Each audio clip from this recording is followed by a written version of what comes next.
क्यों अखिलेश यादव को आज ये कहना पड़ गया कि बीएसपी के कुछ फैसले मुझे बदलना नहीं चाहिए था।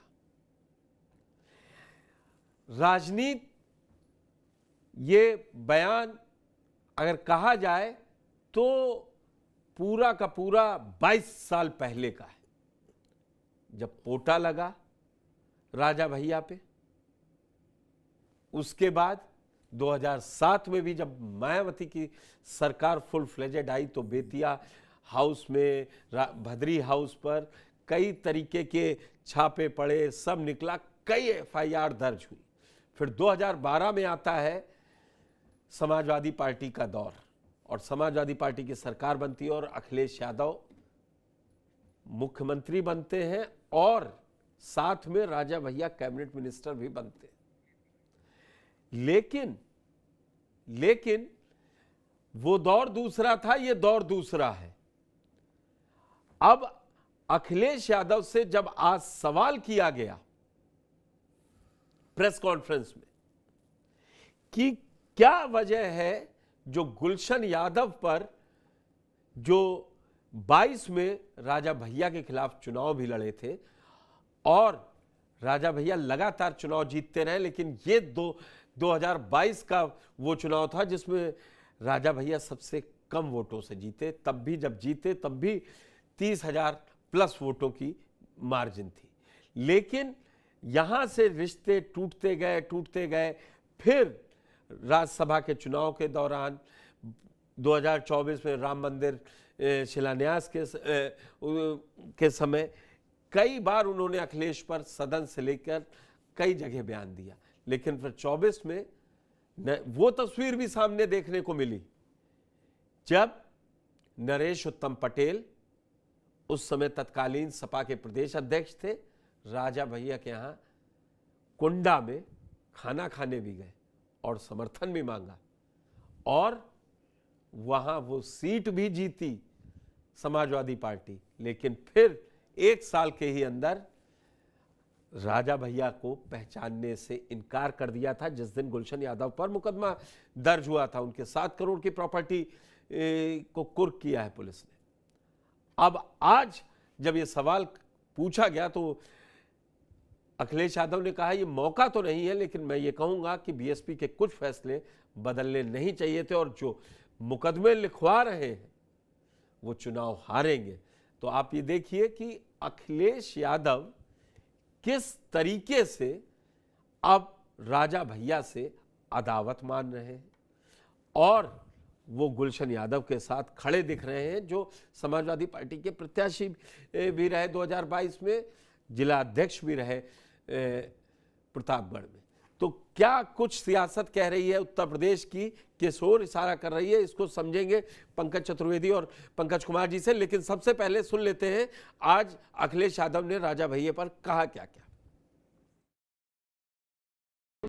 यादव पर कार्रवाई हो रही है, क्या प्रतिनिधिमंडल जाएगा?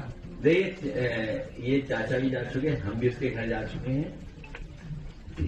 ये क्यों कार्रवाई हो रही है, आपको ये सोचना है क्यों कार्रवाई हो रही है।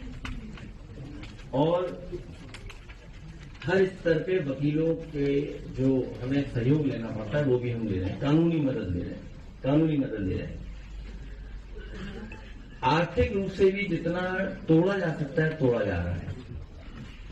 और आप टाइमलाइन देखिए कि मुकदमे कब दर्ज हो रहे हैं, वो टाइमलाइन देखिए आप। पुलिस कप्तान, इससे पहले बहुत पहले जो पुलिस कप्तान थे तो मैंने बात की उनसे, तो उनकी बातों से लगा कि उनके ऊपर कोई दबाव है जिसके कारण वो लगातार झूठी अफवाहें लिखा रहे हैं। लिखाने वाले कौन लोग हैं? देखिए, वो घबराए लोग हैं जिन्हें चुनाव हारना निश्चित है। चुनाव हारेंगे वो लोग जो एफआईआर लिखा रहे हैं, वो चुनाव हारेंगे। उन्हें कोई भी गणित चुनाव नहीं जिता सकता। और मैं आपको याद दिला दूं, वो बातें याद नहीं दिलानी चाहिए। बहुजन समाज पार्टी ने कोई फैसला लिया था उस जिले में, वो फैसला मुझे बदलना नहीं चाहिए।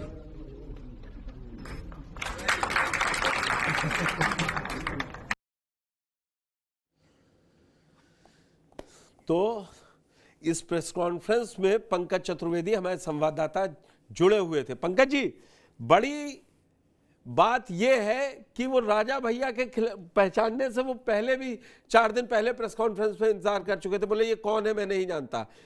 कुंडा चुनाव के समय भी गए थे, बोले मैं नहीं पहचानता। उनकी कैबिनेट में ये अखिलेश यादव का स्टाइल कह सकते हैं। तो आप इसको किस तरीके से देख रहे हैं? केवल एक इतना ही मसला है कि गुलशन यादव के खिलाफ मुकदमे हो रहे हैं या कुछ और है इसके पीछे की सियासत, पर्दे के पीछे? देखिए, जब 4 दिन पहले अखिलेश यादव से राजा भैया को लेकर सवाल किया गया था तो राजा भैया ने कश्मीर को लेकर बयान दिया था कि वहां पे पर्यटकों को नहीं आना चाहिए। एक तरीके से उन्होंने जो घटना हुई है उसको लेकर के कुछ लोगों, खास कर एक समुदाय जो कश्मीर पे के लोगों पे आरोप लगता है, उसको लेके तंज कसा था। तो अखिलेश यादव ने कहा कि मैं राजा भैया को नहीं जानता। राजा भैया से चूंकि राजनीति में ना तो अस्थायी दुश्मनी होती है और ना ही अस्थायी मित्रता होती है, समय के अनुसार परिस्थितियां बदलती हैं। बीच में जब दूरी बढ़ रही थी राज्यसभा चुनाव के बाद, उसके बाद फिर नजदीकी भी बढ़ी और राजा भैया और अखिलेश के बीच में बातचीत भी एक बार फोन पे कराई गई थी चुनाव के दौरान, जिसका भी आपने जिक्र किया नरेश उत्तम पटेल को लेकर के। जब गए थे गठबंधन की भी बात हुई थी और अक्षय प्रताप जो उनके चचेरे भाई है और एक सीट को लेकर के भी चर्चा हुई थी, लेकिन बात नहीं बनी। अब चूंकि गुलशन यादव को समाजवादी पार्टी इतना आगे प्रतापगढ़ में प्रमोट कर रही है और इसलिए लगातार मुकदमे दर्ज हुए हैं, लंबे समय से जेल है, लेकिन अखिलेश यादव ने गुलशन यादव पे जो कार्यवाहक अध्यक्ष बनाया था वो अभी तक नहीं हटाया, जेल में भी है। तो अखिलेश यादव एक दिखाने की कोशिश कर रहे हैं कि गुलशन यादव के साथ खड़े हैं। और इसका कारण यह है कि जब 2022 में विधानसभा चुनाव हुए थे तो राजा भैया जो लाखों वोट से चुनाव जीतते थे वो 20 से 25-30 हजार पे आके सिमट गए थे। और सपा कैंडिडेट ने यह भी आरोप लगाया था जो कुंडा का बेल्ट है वहां पे वोटिंग नहीं होने दी थी, फर्जी वोटिंग कराई गई थी और इस नाते चुनाव जीते थे। तो कहां 1 लाख से ऊपर, कहां 25,000 30,000 के आसपास। तो इसको लेकर के अखिलेश यादव जो मुकदमे हुए हैं उस पे लगातार राजा भैया पे निशाना साध रहे कि उनकी वजह से सत्ता पक्ष से चूंकि उनका बेहतर तालमेल है और इस नाते मुकदमे दर्ज हो रहे हैं, उनके घर जो संपत्ति उसको कुर्क की जा रही है। तो अखिलेश यादव एक तरीके से गुलशन यादव के प्रति सहानुभूति बटोरने की कोशिश कर रहे हैं और इशारा भी कर दिया कि जो 27 का चुनाव होगा, राजा भैया को इशारों में बता दिया कि हारेंगे। और बिल्कुल चीजें फंसी हुई थी और राजा भैया यही कारण है कि क्षेत्र में लगातार डटे हुए हैं। उनके जो बेटे हैं दोनों, राजा भैया लगातार हर कार्यक्रमों में जाते हैं। जो मेरी कई सारे लोगों से प्रतापगढ़ में बात हुई, अभी उनको ऑफिशियली ज्वाइन भी करवा दिया पार्टी, जनसत्ता दल भी उन दोनों बच्चों को, बेटे को अपने ज्वाइन करवा दिया राजा भैया ने। उपस्थिति होती तो यह मालूम है राजा भैया को सीटें फंसी हुई है और यही कारण है कि अखिलेश यादव अब राजा भैया से दोस्ती उस तरीके की नहीं करना चाहते हैं और एक बार फिर से गुलशन यादव को चुनावी मैदान में उतार सकते हैं। तो जो एक बैकवर्ड वोट है, जब विधानसभा चुनाव 22 के दौरान अखिलेश यादव ने कहा था कुंडा में कुंडी लगा देंगे, तो ये बयान उनका काफी हिट हुआ था। हालांकि एक वर्ग में नाराजगी भी हुई थी, लेकिन उसका परिणाम ये था कि जहां समाजवादी पार्टी कैंडिडेट, वही आ रहा हूं, क्या राजा भैया ये गलती नहीं कर रहे? अखिलेश यादव बार बार राजा भैया को टारगेट करके एक उस समझिए प्रतापगढ़ को समझेंगे तो आसपास ठाकुर बाहुल्य क्षेत्र है और एक तरह से वो राजा भैया को अगर नाराज करते हैं तो इसका असर ज्यादा नहीं पड़ेगा क्या? या जो इस समय, मेरा सवाल सुन लीजिए, जो इस समय वो 90-10 अखिलेश यादव एक पहाड़ा पढ़ते हैं कि पीडीए और जो रामजी लाल सुमन वाला उसको वो करनी सेना सीधे सीधे छत्रियों से जोड़ दे रहे हैं, सजाती बोलते हैं मुख्यमंत्री पर अटैक करते हुए। तो ये तो केवल छत्री नहीं नाराज होगा, जो भी समझदार होगा वो नाराज होगा। ऐसा नहीं लगता है? या ये राजनीति समझ नहीं रहे हैं अखिलेश यादव, फिर गलती कर रहे हैं? देखिए, अखिलेश यादव को लग रहा है कि जो एक बड़ा वैक्यूम खाली हो रहा है मायावती को लेकर के, जो 10-12% वोट पा रही हैं, तो एक मैसेज ये है, लगातार आरोप भी लगते हैं कि बीजेपी से वो मिली हुई है। अब उन वोटों को अपने पक्ष में लाने के लिए रामजी लाल सुमन का जो मुद्दा था उसको उठाया, जबकि अन्य नेताओं ने भी उस समय बयान दिया था, लेकिन उनके मुद्दों पर अखिलेश यादव ने ये कहा कि पुराने मुद्दे इतिहास नहीं खोदना चाहिए अपने नेताओं को, उन्होंने नसीहत दी। लेकिन रामजी लाल सुमन के मुद्दे पे अखिलेश यादव को लगा कि उत्तर प्रदेश में फायदा होगा, हमारे साथ बैकवर्ड खड़ा हुआ है, मुस्लिम खड़ा हुआ है, दलित कुछ है, और अगर कुछ और आ जा रहा है तो इससे फायदा होगा। और ये उनको अच्छी तरीके से मालूम है कि जिस राजा भैया पे निशाना साध रहे हैं, जिस को लेकर के अभी आपने जिक्र किया कि आसपास की सीटें क्षत्रिय है, तो उनको मालूम है कि जहां हम कैंडिडेट क्षत्रिय देंगे वहां वो लोग वोट ला सकते हैं। बाकी उत्तर प्रदेश में क्षत्रियों का नेता योगी आदित्यनाथ से बड़ा नहीं है, तो हमारे पास वो नहीं आएगा। लेकिन जो दलित है, अगर उसको लामबंद करेंगे, हमारे पास उसको लगेगा कि मायावती बीजेपी से मिली हुई है और सपा आ रही है, क्योंकि लगातार पीडीए की बात कर रहे हैं, ओबीसी की बात कर रहे हैं। और यही कारण है कि अखिलेश को ये लग रहा है कि अगर दलित वोटों का झुकाव होगा तो जो 27 का चुनाव है, जो 24 का लोकसभा चुनाव हुआ, पंकज, वो मैं स्थिति यहाँ हम दोहरा पे सकते एक हैं। सेकंड आपको रोकूंगा। फिर मुझे ये नहीं समझ में आया, आज अखिलेश यादव की जो तीसरी बड़ी हेडलाइन प्रेस कॉन्फ्रेंस से निकली थी, बोले साक्षी महाराज तो हम जब चाहेंगे तब हमारे पास आ जाएंगे। ये क्या सियासत है? वो मुझे दौर याद है 2009 का, जब राज्यसभा भी भेजा मुलायम सिंह ने साक्षी महाराज को। साक्षी महाराज बिल्कुल समाजवादी पार्टी के लिए हर तरीके से खड़े थे। वो दौर था जब वो कल्याण सिंह नाराज चल रहे थे बीजेपी से। लेकिन इस वक्त इतना प्यार क्यों झलका? वो पिछड़े वोटों का सवाल है या कुछ और? दिखाने के लिए कुछ और होता है और जो चीजें होती है वो कुछ और होती है। लगातार साक्षी जी अखिलेश यादव और सपा को टारगेट कर रहे हैं। उनका थोड़ी देर पहले ही अखिलेश यादव पर हमलावर नजर आए थे, एक बयान आया था। तो अखिलेश यादव को ये लग रहा है कि अगर साक्षी जी महाराज का विरोध करने से अच्छा अगर उनकी बातें की जाए और बीजेपी में उनको कमजोर किया जाए, जैसे उन्होंने जिक्र किया कि जो जनगणना की बात आ रही है वो साक्षी जी महाराज ही करा रहे हैं, हालांकि हंसते हुए उन्होंने कहा। और जब चाहे अगर कह दे कि आइए उधर कहाँ आप हैं, आप इधर आ जाइए, पीडीए के साथ आ जाइए, हम लोग आपकी बात करते हैं, तो आ जाएंगे। तो हंसे जरूर, बयान जरूर दिया था, लेकिन बात कुछ और थी और निशाना कहीं और था। क्योंकि ओबीसी नेता हैं तो अखिलेश बड़े ओबीसी नेता, एक दो नेताओं को अगर छोड़ दिया जाए, केशव जैसे नेताओं को, तो अखिलेश अक्सर ओबीसी नेताओं या दलित नेताओं पर हमलावर होते नजर नहीं आते। या तो कन्नी काट जाते हैं या तो गोलमोल जवाब देकर के निकल जाते हैं। तो अखिलेश यादव पंकज कुमार जी, ये अखिलेश यादव की जो ये सियासत है ना, कि अब सीधे जाति में इतना वो बांट के रख रहे हैं, जो पंकज चतुर्वेदी ने बात कही कि पिछड़े के नेताओं पर वार करने से अच्छा है कि उनको इस तरीके से कमजोर कीजिए। या वो केशव प्रसाद मौर्य पे पिछले पूरे टर्म वो कहते रहे स्टूल मंत्री है, उनकी कौन बात करे, वो पिछड़ों की बात नहीं करते। वो कोई डायरेक्ट अटैक पिछड़ों पे नहीं कर रहे। और अगड़ों पर आपने राजा भैया के मामले में देख लिया।